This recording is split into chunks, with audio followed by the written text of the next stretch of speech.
Hello students, कैसे हैं आप? बहुत बढ़िया होंगे। चलिए, अरिथमेटिकल प्रोग्रेशन यानी कि एपी का जो चैप्टर आपका चल रहा था उसके अंदर आगे बढ़ते हैं। कंसेप्ट आपको मैंने पिछली क्लास में समझा दिया था। अब हम इसके क्वेश्चन समझते हैं। तो आपके पास एग्जाम्पल 1 से स्टार्ट करते हैं। एग्जाम्पल 1 है 4 an A P 3/2 1/2 -1/2 -3/2 write the first term A and the common difference D। तो सिंपल है, इसमें फर्स्ट टर्म और कॉमन डिफरेंस बताना है। दूसरा question, which are the following list of numbers forms an AP if there form an AP if they form an AP write the next two terms. यानी कि इसको बताना है कि ये एपी है या नहीं है, और है तो उसके नेक्स्ट टू टर्म्स को लिखना है। दो ही एग्जाम्पल हैं तो इनको फटाफट से कर देते हैं। चलिए क्वेश्चन, फर्स्ट क्वेश्चन में आपके पास ए फाइंड आउट करना है और डी फाइंड आउट करना है। तो ए जो होता है वो फर्स्ट टर्म होती है। तो एग्जांपल के हिसाब से फर्स्ट टर्म है 3/2, करेक्ट। और डी की जो वैल्यू होती है वो सेकेंड टर्म में से फर्स्ट टर्म हटा दो, या फिर डी की वैल्यू थर्ड टर्म में से सेकेंड टर्म हटा दो, या फिर डी की वैल्यू फोर्थ टर्म में से थर्ड टर्म हटा दो। एक ही बात है, एंड सो ऑन। तो हम तीनों निकाल के देखते हैं क्या ये एक एपी फॉर्म में दिख रहा है। क्वेश्चन में तो बोला ही गया है ये एपी है, तो ये सब सेम ही होगा। तो इसका मतलब आपके पास जो सेकंड टर्म है क्वेश्चन में वो है 1/2 माइनस में 3/2 जो फर्स्ट टर्म थी। तो इससे आ गया हमारा 1 - 3/2 दैट इज -2/2, और इसका आंसर आता है -1। अगली टर्म देख लेते हैं। अगली टर्म है a3 - 1/2, और सेकेंड टर्म थी 1/2। तो ये बन जाता है 2 - 1 दैट इज -2/2। इसका भी आंसर -1। इसको भी चेक करने की जरूरत नहीं है, तो ये ऑलरेडी क्वेश्चन में एपी ही बोला गया है, तो हम इसको हटा ही देते हैं, कुछ भी रिक्वायरमेंट नहीं।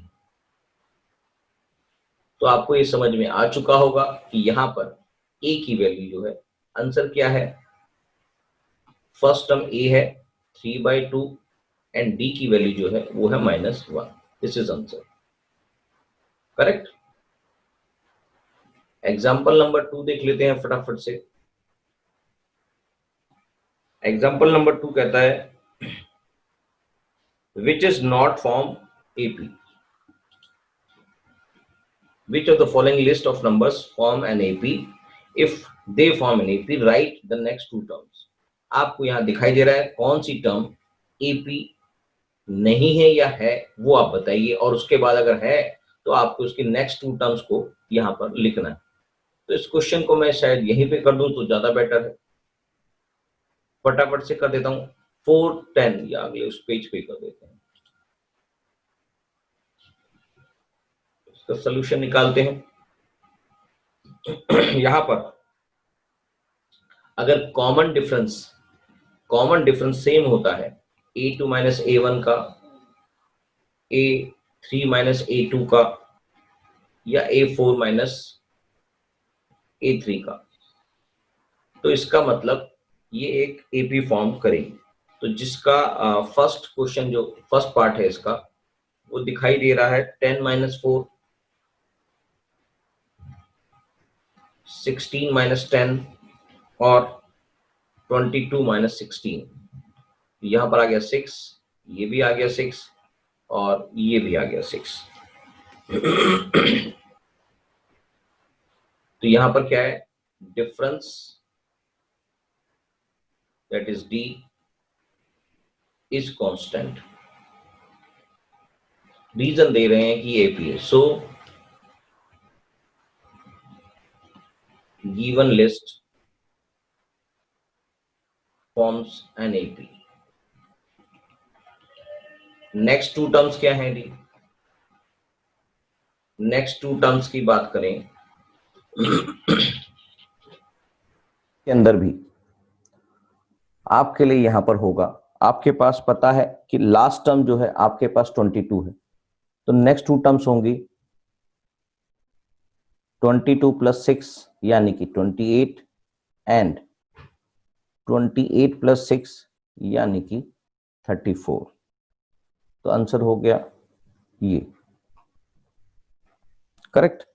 सेकंड पार्ट करते हैं। क्वेश्चन में लिखा है सेकंड पार्ट में लिखा है जी 1 माइनस 1 माइनस 3 माइनस 5। तो इसको भी देख लेते हैं, डी की वैल्यू निकालते हैं जी। डी की वैल्यू है माइनस वन इक्वल्स टू -2, और यानी कि ये था a2 माइनस a1,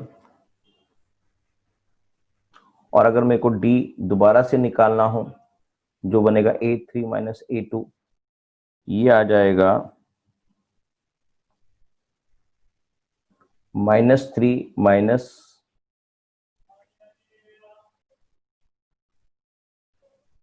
-1, यानी कि -3 प्लस 1 दैट इज -2। इसका भी -2 आया, इसका भी -2 आया। एक और देखने की जरूरत है, जरूरत नहीं है क्योंकि ये यहां पर ही दिख रहा है आगे, ये एक एपी है। So since b equals to -2 that is constant, so it forms an AP, right? Next two terms की बात करेंगे।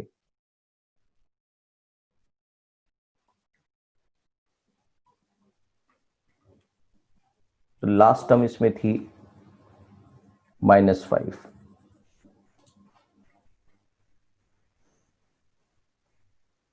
तो -5 -2 है।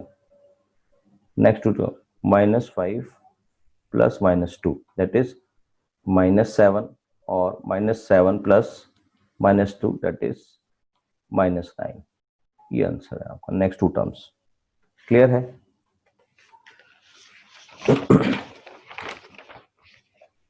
यानी कि आप अगला क्वेश्चन देखेंगे इसके अंदर थर्ड -2 2 -2 2 -2, ये एपी नहीं दिखाई दे रहा है तो इसको लिख देंगे।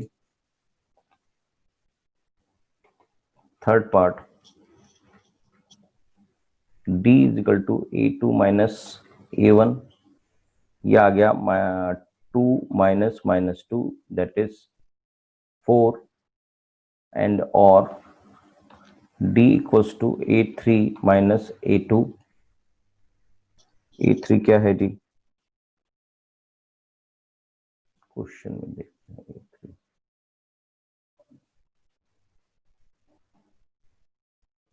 -2,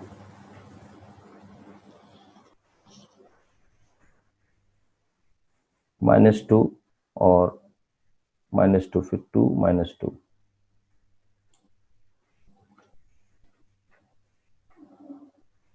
यानी कि -2 माइनस -2, ये दिखाई दे रहा है -2 प्लस 2 दैट इज 0। तो इसका मतलब ये इक्वल नहीं है। a3 यहाँ यही था ना, 2 -2 डिफरेंस, ये तो 4 हो गया और ये हो गया -2, यानी कि a3 -2 था, a3 -2 था और ये -2, ठीक है। तो ये since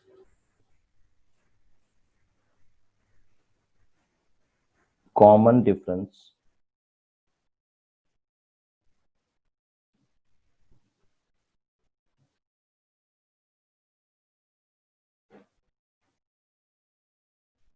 d is not constant,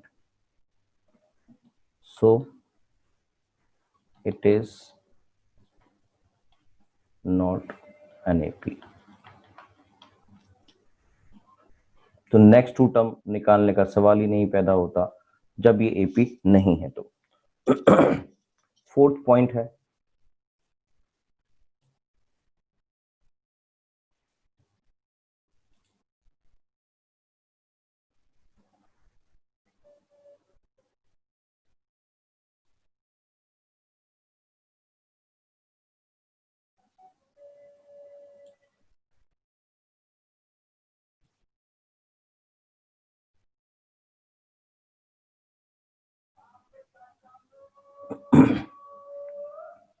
fourth है जी 1 1 1 2 2 2 3 3 3, तो ये भी हमें शायद एपी नहीं लग रहा है, तो D equals to 1 minus 1 that is A2 minus A1, तो क्या बन जाएगा, ये 0 हो जाएगा, और D is equal to A3 minus A1, ये A2, ये क्या है जी, ये है सर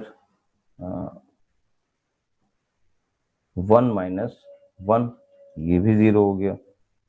तो अब एक और भी निकाल के देखते हैं, क्योंकि ये साफ दिख रहा है कि एपी नहीं है, that is A4 minus A3 that is 2 minus 1 that is 1।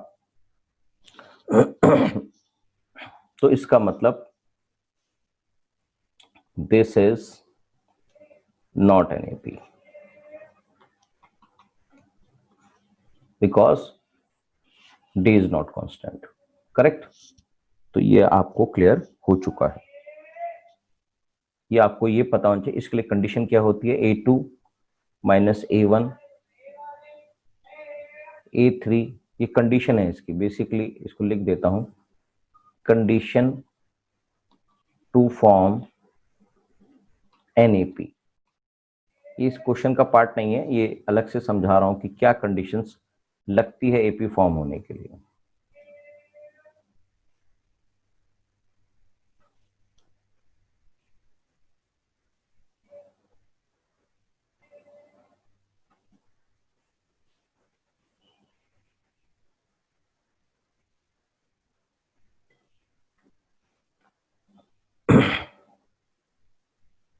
Condition होती है A2 minus A1 equals to A3 minus A2 equals to A4 minus A3। और यहां पर क्या था, इस वाले कंडीशन में था A3 minus A2 is not equals to A, या इसको दोबारा से लिखते हैं, A2 माइनस A1 और A3 माइनस A2 और A4 माइनस A3, करेक्ट। तो यहां पर आपके पास ये दो कंडीशन तो फुलफिल हो रही थी कि A2 माइनस A1 ये ही नहीं हो रही थी, तो इसमें ये तो हो रही थी, ये वाली हो रही है इसको इस कंडीशन में, यानी कि इसको हटा दें तो ये तो हो रही है, मगर ये वाली कंडीशन फुलफिल नहीं हो रही थी, तो इसका मतलब ये एक एपी की फॉर्म में नहीं है। तो बस आपके पास ये इसका आंसर है, यानी कि आपके पास कंडीशन ये होनी सही है, अगर इस कंडीशन में ये हो तो भी ये फुलफिल नहीं होगा, और इस कंडीशन में ये हो तो भी ये एपी नहीं है। क्या मेरी बात समझ में आ गई? हाँ सर समझ में आ गई। तो कंडीशन इसके इक्वल की होती है, अगर इसके अलावा कोई भी कंडीशन लगे तो ये एपी नहीं होती। तो बस एग्जाम्पल, छोटे से एग्जाम्पल थे, ये मैंने करा दिए हैं, आप इसकी एक्सरसाइज करना चालू करेंगे, अगली क्लास में इसको हम चेक कर देंगे, ठीक है। तो बस तब तक के लिए बाय बाय टाटा, आप इसको करते रहें।